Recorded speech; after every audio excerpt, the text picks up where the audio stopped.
Distinguished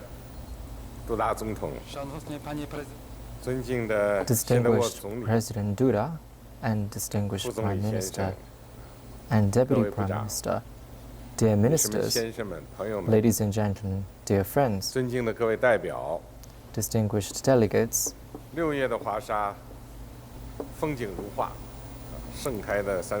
Warsaw is indeed very beautiful in June, and I'm very delighted to attend the third Silk Road Forum.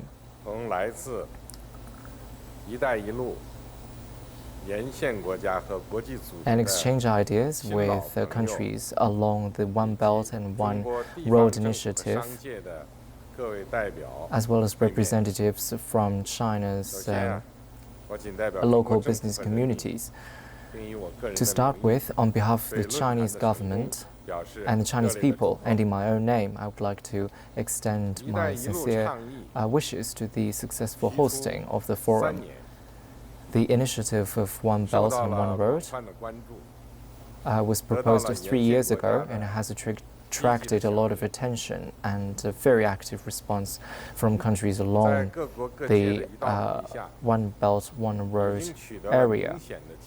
With concerted efforts from countries, very concrete progress has been secured, which shows that the spirit of learning from each other and drawing from each other's experiences can be carried forward. And the spirit of peaceful cooperation, openness and tolerance can also be carried forward.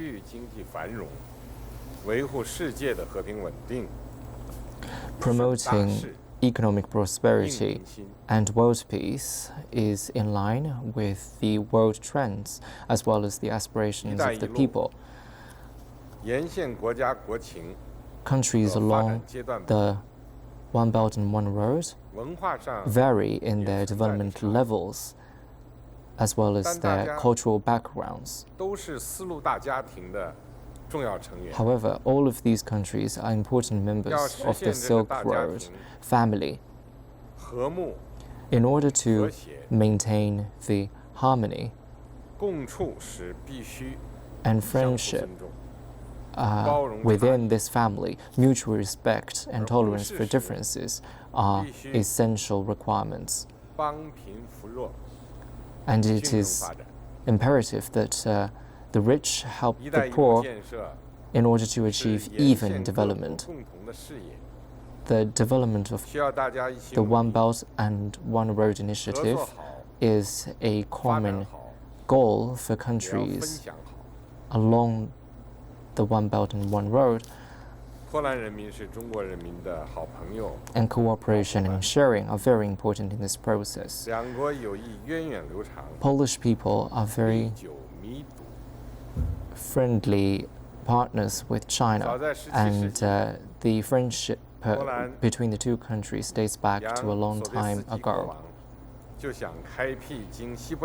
Many years ago, the King of Poland wanted to open the second Silk Road to China in order to increase the direct trade and cultural exchanges with China.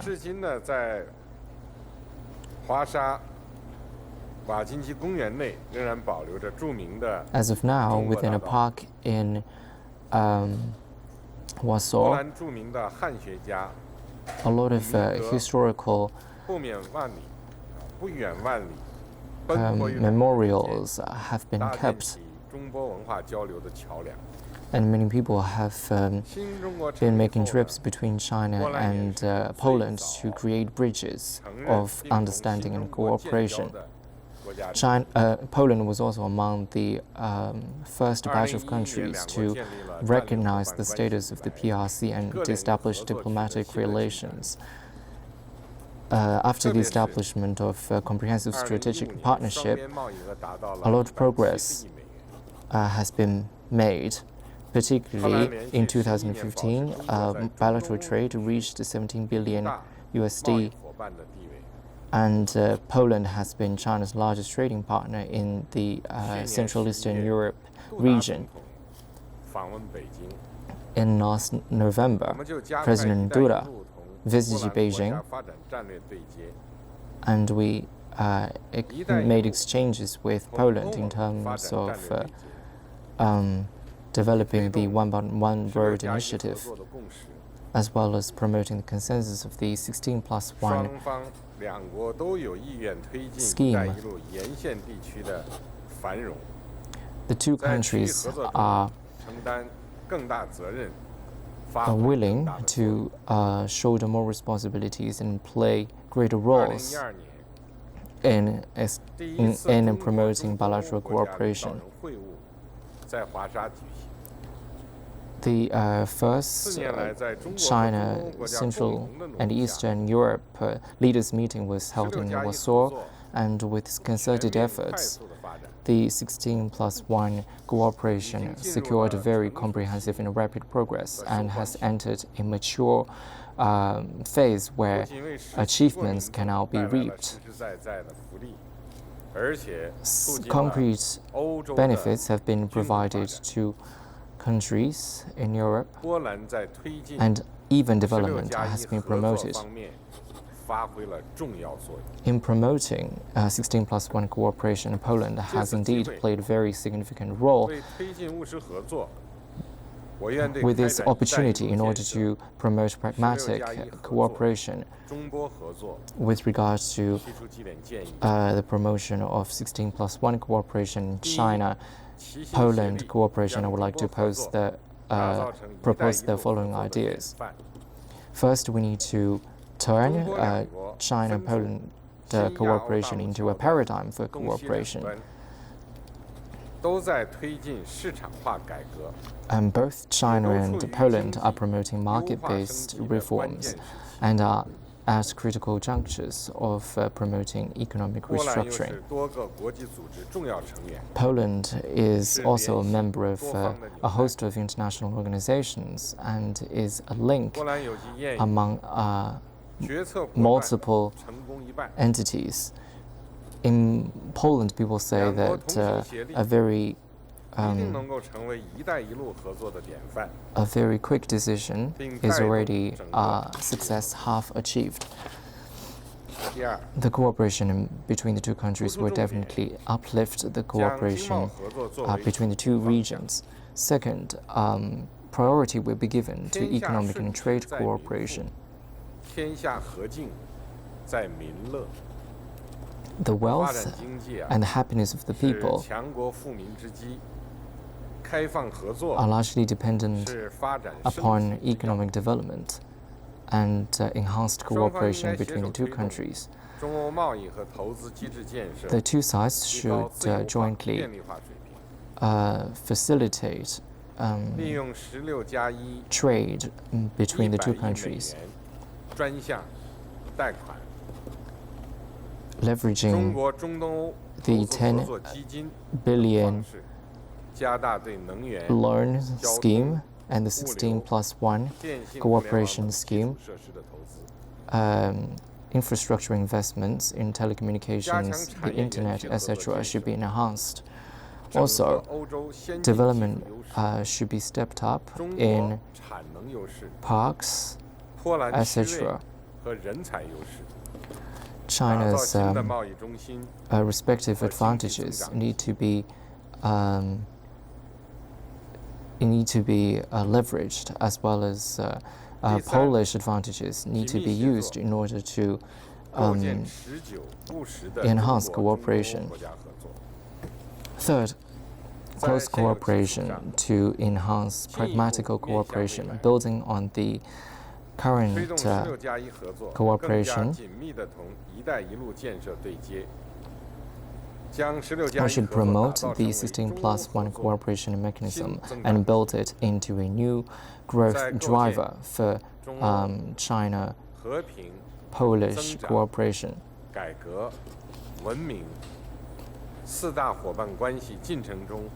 During the process of promoting the strategic comprehensive relationship between the two countries, we hope that it can play a greater role and make greater contributions to bilateral cooperation. Fourth, optimizing mechanisms so that local governments, civil organizations, and enterprises can form synergies. Local governments have connections with the local people, and they understand their grievances and needs.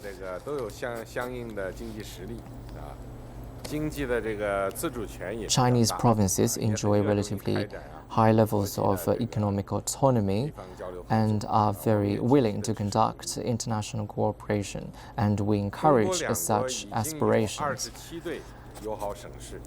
China and Poland already share 27 friendship cities, and more bridges of friendship and cooperation should be enhanced to promote pragmatical cooperation across sectors and promote the base of friendship. Fifth, improve the status of think tanks. Think tanks or to improve their research on the path and plan of the One Belt and One Road initiative, and in terms of institutional plans, arrangements, etc., they should provide inputs to the government. And in the interpretations of the government policies, they should also serve as useful and helpful bridges. Exchanges between think tanks should also be enhanced and learn from experiences of countries around the world and improve joint research and consensus. Distinguished President, Prime Minister, Ministers, delegates, ladies and gentlemen, today is the opening year of China's 13th five-year plan, and the Chinese people are making great efforts to realize the moderately prosperous society.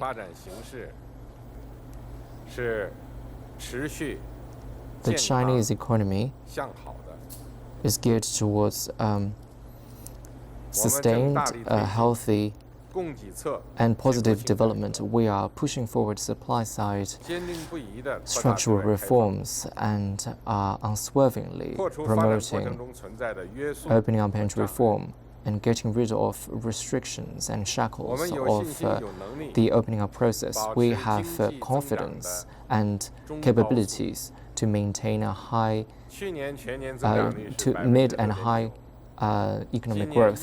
China's economic growth registered 6.9% last year. The number was 6.7% in the first quarter, and our target for the year is 6.5%.